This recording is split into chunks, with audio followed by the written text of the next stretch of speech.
एक तरफ the boy who lived और दूसरी तरफ द डार्क लॉर्ड खुद। उनकी हर टक्कर एक अलग लेवल की थी। वॉन्ड्स रेडी, पूरा माहौल इलेक्ट्रीफाइंग। हैरी पॉटर की दुनिया में कुछ पल ऐसे हैं जो सब कुछ बदल देते हैं, जहां एक आम सा दिखने वाले लड़के की जिंदगी एक बहुत बड़ी, एक महान नियति से जा टकराती है।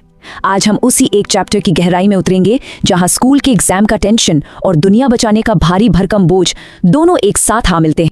ये शब्द हैरी पॉटर के भविष्य पर एक ऐसी गहरी छाया डालते हैं जो कभी मिट नहीं सकती। यही वो शब्द हैं जो उसे चुना हुआ या द चोजन वन बनाते हैं। लेकिन इस भयानक सच्चाई का सामना करने से पहले कहानी की शुरुआत होती है एक बहुत ही शांत और घरेलू माहौल में। तो चलिए कहानी की शुरुआत में चलते हैं। तो कहानी हमें ले चलती है वीजली परिवार के घर द बरो में। ये जगह हैरी के लिए हमेशा से एक महफूज पनाहगाह रही है, एक ऐसा घर जो उसे कभी अपना नहीं मिला। लेकिन ये जो शांति है ना, ये ज्यादा देर टिकने वाली नहीं थी। आधी रात का वक्त है और डंबलडोर हैरी को उसके दूसरे घर द बरो में लेकर आते हैं। किचन की खिड़की पर एक हल्की सी दस्तक होती है और मिसेस वीजली चौंक जाती है।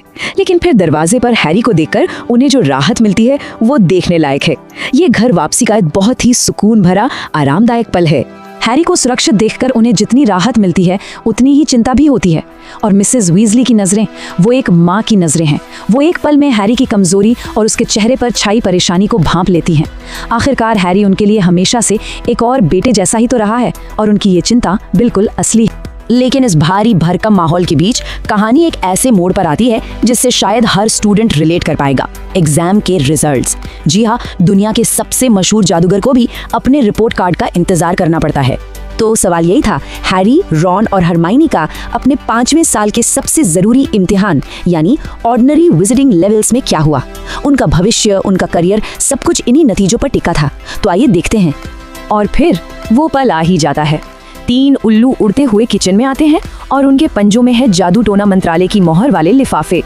हवा में एक अजीब सी खामोशी और टेंशन घुल जाता है जब तीनों दोस्त अपने अपने लिफाफे खोलते हैं। तो चलिए नतीजों पर एक नजर डालते हैं। सबसे पहले हरमाइनी ग्रेंजर। और क्या किसी को कोई शक था? 10 सब्जेक्ट्स में आउटस्टैंडिंग ग्रेड, कमाल है। अब बारी हैरी पॉटर की। उसके नतीजे भी काफी सॉलिड है। Defence against the dark arts में आउटस्टैंडिंग और 6 और सब्जेक्ट्स में एक्सीड्स एक्सपेक्टेशंस। और हमारे रॉन वीजली, उसे भी 7 OWL मिले हैं, जो कि एक बहुत अच्छी अचीवमेंट है।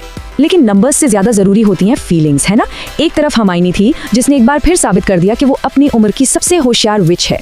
तो दूसरी तरफ था रॉन, जो 2 सब्जेक्ट्स में फेल होने और अपने जुड़वा भाइयों का स्कोर ना तोड़ पाने की वजह से थोड़ा सा निराश था।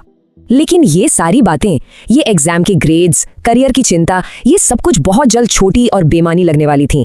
क्योंकि उस दिन हैरी को जो सबसे बड़ी खबर मिलने वाली थी, उसका इन ग्रेड से दूर दूर तक कोई लेना देना नहीं था। एक बहुत बड़ा राज खुलने वाला था। और यहीं से कहानी उस मोड़ पर आती है जो हैरी की दुनिया को हमेशा हमेशा के लिए बदल कर रख देगी। डंबलडोर उसे वो राज बताते हैं जिसे उन्होंने सालों से अपने सीने में दफन कर रखा था। एक अधूरी भविष्यवाणी की सच्चाई, एक ऐसा सच जो हैरी के वजूद की नींव हिलाने वाला था। डंबलडोर के ऑफिस का माहौल बहुत गंभीर है। हैरी को आखिरकार उस भविष्यवाणी की पूरी सच्चाई पता चलने वाली है जिसके लिए वो पिछले साल मंत्रालय तक गया था और जिसकी वजह से सीरियस ब्लैक की दर्दनाक मौत हुई थी। भविष्यवाणी इन शब्दों के साथ शुरू होती है। ये शब्द साफ साफ हैरी की तरफ इशारा करते हैं, जिसका जन्म जुलाई के आखिरी में हुआ था और जिसके माँ बाप ने 3 बार वोल्डेमॉर्ट का सामना किया था। चलिए इसे थोड़ा और आसान करके समझते हैं। पहली शर्त, जन्म जुलाई के अंत में। दूसरी, माँ बाप ने 3 बार वोल्डेमॉर्ट का सामना किया हो। तीसरी, डार्क लॉर्ड उसे अपने बराबर समझेगा और उसने ऐसा ही किया जब उसने हैरी पर हमला किया। चौथी, उसके पास एक ऐसी ताकत होगी जो डार्क लॉर्ड के पास नहीं है। और आखिरी सबसे भयानक शर्त, जब तक एक जिंदा है दूसरा जी नहीं सकता। और यहाँ पर सबसे कमाल की बात सामने आती है जिसे कहते हैं सेल्फ फुलफिलिंग प्रोफेसी, मतलब एक ऐसी भविष्यवाणी जो खुद ब खुद सच हो जाती है। डंबलडोर समझाते हैं कि भविष्यवाणी में असल में हैरी का नाम था ही नहीं, एक और बच्चा था जो इन शर्तों को पूरा करता था, नेविल लॉन्गबॉटम। लेकिन वोल्डेमॉर्ट ने हैरी को चुना और उस पर हमला करके उसे वो निशान देकर उसने अनजाने में अपने सबसे बड़े दुश्मन को खुद ही बना दिया और भविष्यवाणी को सच कर दिया। इस एक खुलासे के बाद हैरी पॉटर अब सिर्फ हैरी पॉटर नहीं रहा। उसकी पहचान हमेशा के लिए बदल गई। वो अब कोई आम स्टूडेंट नहीं है, वो चुना हुआ है।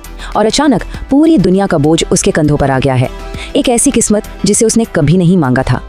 अब उसे सब समझ आ रहा है कि उसके माँ बाप क्यों मरे, उसके माथे पर ये निशान क्यों है और क्यों वोल्डेमॉर्ट बार बार उसे मारना चाहता है। एक स्टूडेंट की जो आम चिंताएं थी उनकी जगह अब एक ऐसी हकीकत ने ले ली है कि या तो उसे मारना होगा या मरना होगा। उसकी मासूमियत हमेशा के लिए खो चुकी है।